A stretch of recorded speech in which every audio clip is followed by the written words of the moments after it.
Quase ninguém conhece a verdade inteira. A câmera mostra o momento, a internet inventa o resto.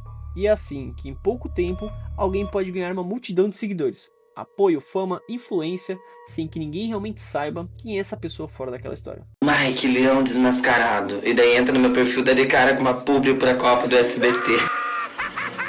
Hoje em dia bastam poucas horas para uma pessoa conseguir ficar famosa.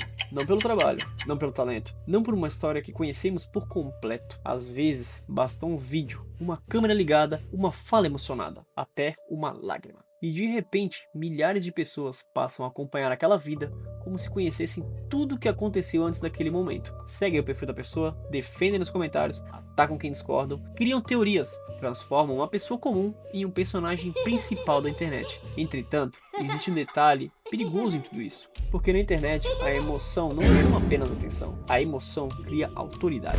Quando alguém aparece sofrendo, chorando ou dizendo que foi injustiçado, muita gente sente que precisa escolher um lado da história imediatamente. Não porque tem provas, mas porque a internet odeia ficar sem uma narrativa. Ela precisa de um herói, uma vítima, precisa de um culpado. E quando não existem respostas suficientes, ela preenche os espaços vazios com a imaginação. A pessoa que aparece chorando pode ser sincera, pode estar confusa, ela pode estar vivendo realmente algo real, mas ela também pode estar mostrando apenas uma parte da história. E aqui que é o ponto.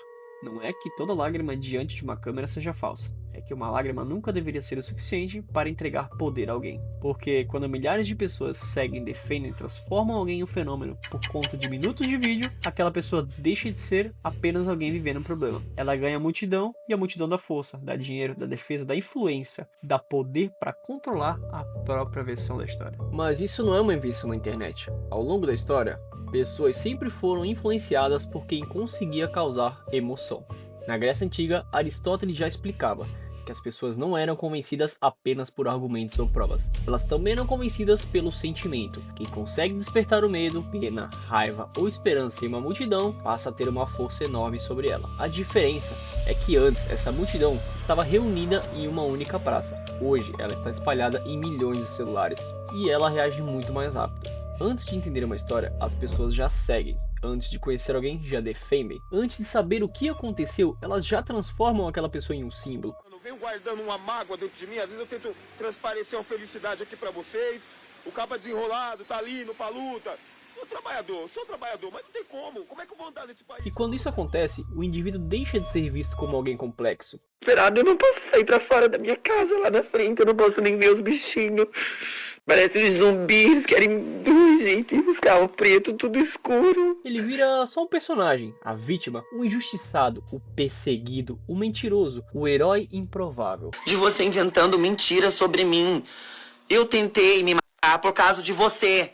Eu não aguento mais teu ódio, tuas ameaças, teus vídeos. Você é um monstro, um monstro. A pessoa misteriosa que ninguém entende. As pessoas não precisam ser coerentes, elas só precisam manter o público interessado. E é por isso que tantas pessoas parecem diferentes depois que viralizam. Deve se incomodar mesmo, né? Porque você tá a vida inteira tentando, eu consegui em 2 dias. Deve ser bem chato mesmo. No começo, elas aparecem como alguém comum, vivendo uma situação intensa. Mas quando milhares de pessoas estão assistindo, uma nova versão delas começa a surgir. Não necessariamente porque tudo era falso, mas porque a atenção muda os comportamentos. Quando uma pessoa percebe que toda frase gera comentários, toda lágrima gera seguidores e toda polêmica gera engajamento, a própria vida pode começar a ser vivida como se fosse uma série. E o público ajuda a construir isso, porque não segue apenas para acompanhar a história, segue para participar dela, para defender, para acusar, segue para sentir que esteve presente desde o começo e dizer eu estive aqui. E é assim que em pouco tempo, alguém que ninguém conhecia se torna importante para milhares de pessoas. Não porque provou algo, mas porque conseguiu ocupar um espaço na imaginação coletiva. E existe uma diferença importante entre alguém aparecer na internet e alguém que vai virar uma história na internet. Quando isso acontece, as pessoas deixam apenas de ser alguém vivendo uma situação difícil. Ela vira uma imagem, ela vira a pessoa que chorou,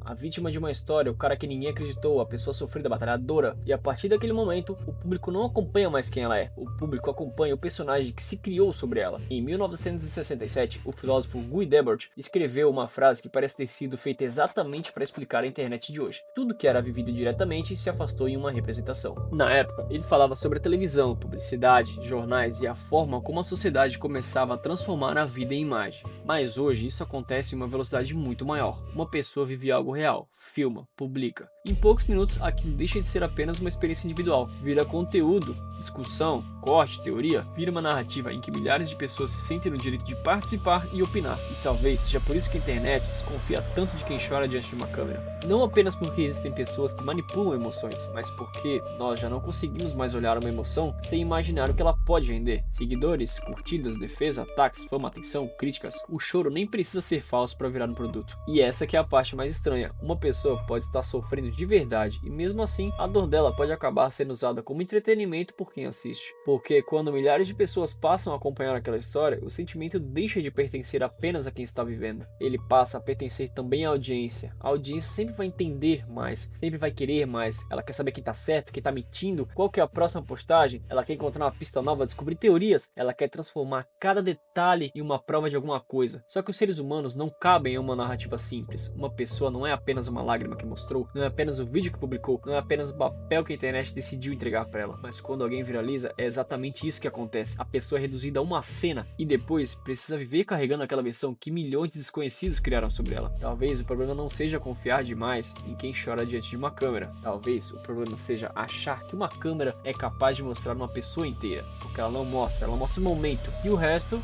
quase sempre, é a multidão que inventa.